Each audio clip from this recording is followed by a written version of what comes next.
Shalom, salam sejahtera, senang bisa berjumpa lagi dalam renungan hari ini. Mari kita siapkan hati kita, kita berdoa. Tuhan, kami mau mendengarkan firman-Mu, terangi hati kami, pimpin kami, sehingga kami dapat menerima firman-Mu dengan baik. Dalam nama Tuhan Yesus, amin. Firman Tuhan dari 1 Yohanes 1 ayat yang ke-9.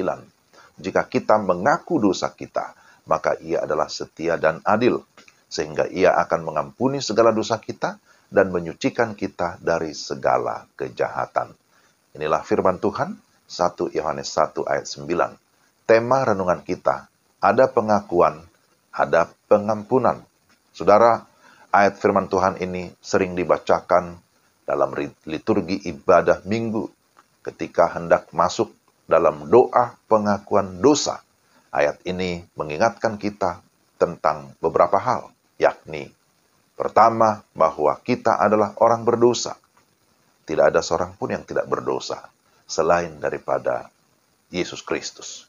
Yang kedua, bahwa Allah kita adalah Allah yang setia dan adil. Maka konsekuensi dari keadilan Allah, dosa harus dihukum. Karena Allah tidak bisa kompromi dengan dosa. Dan yang ketiga, bahwa ada pengampunan dosa bagi orang yang sungguh-sungguh mengakui dosanya. Ada pengakuan, lalu ada pengampunan. Inilah yang keempat, bahwa pengampunan membawa kita kepada pengudusan atau penyucian, sehingga kita tidak lagi terikat atau tidak lagi dikuasai oleh dosa ataupun kejahatan. Ini adalah kebenaran yang sangat hakiki, kebenaran yang sangat penting untuk kita bisa pahami, tapi juga alami. Namun pada kenyataannya, banyak orang yang sulit sekali mengakui kesalahan ketika dia berbuat salah. Malah ada orang yang dengan sengaja menutupi kesalahan dengan berbagai kebohongan ataupun kemunafikan. Banyak orang yang enggan mengakui dosanya atau merasa tidak perlu mengakui dosa karena kesombongannya atau karena merasa dirinya lebih baik atau lebih benar dari orang lain. Bahkan yang sangat menyedihkan, banyak orang ketika melakukan dosa malah menyalahkan orang lain. Ini adalah sesuatu yang tidak berkenan kepada Tuhan. Kita harus ingat bahwa sesungguhnya tangan Tuhan tidak kurang panjang untuk menolong dan telinganya tidak kurang tajam untuk mendengar.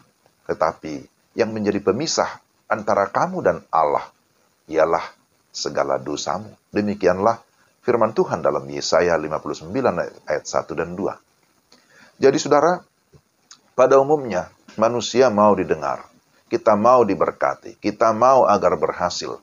Namun di sisi lain, kita juga sering masih tanda kutip memelihara dosa kesombongan kita. Kita tidak mau merendahkan hati dan memohon pengampunan. Kita sulit sekali meminta maaf. Kita sulit sekali meminta ampun. Kita seringkali juga tidak siap atau tidak mau untuk memaafkan orang lain. Jadi saya kira hal ini bisa menjadi penghalang berkat Allah dalam kehidupan kita. Memang tidak mudah mengampuni atau memaafkan kesalahan orang lain. Karena itu kita membutuhkan kasih karunia Tuhan.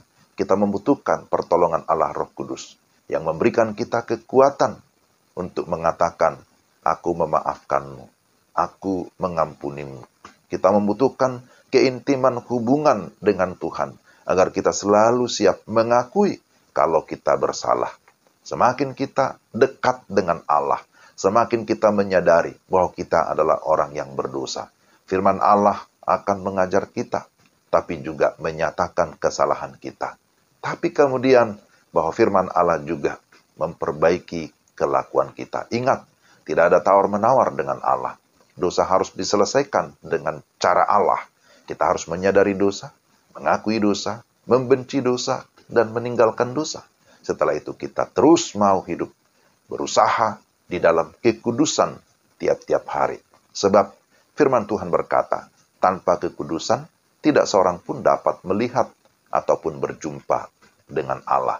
Karena itu, saudara-saudara sekali lagi, mari kita memperhatikan firman Tuhan ini. 1 Yohanes 1 ayat 9. Jikalau kita mengaku dosa kita, maka Allah setia dan adil, sehingga Ia akan mengampuni segala dosa kita dan menyucikan kita dari segala kejahatan. Ada pengakuan, ada pengampunan.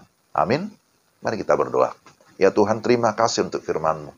Tolonglah kami ya Tuhan, supaya kami sungguh-sungguh dengan rendah hati mau menyadari akan diri kami, akan kelemahan dan dosa kami. Dan pada saat yang sama, kami mau mengakui di hadapan Tuhan, memohon pengampunan, agar kiranya Tuhan senantiasa menyucikan kehidupan kami, sehingga kami layak ya Tuhan di hadapan Tuhan untuk dapat menjadi berkat bagi orang lain. Dalam nama Tuhan Yesus. Amin. Demikian renungan kita. Tuhan memberkati saudara-saudara sekalian. Salam.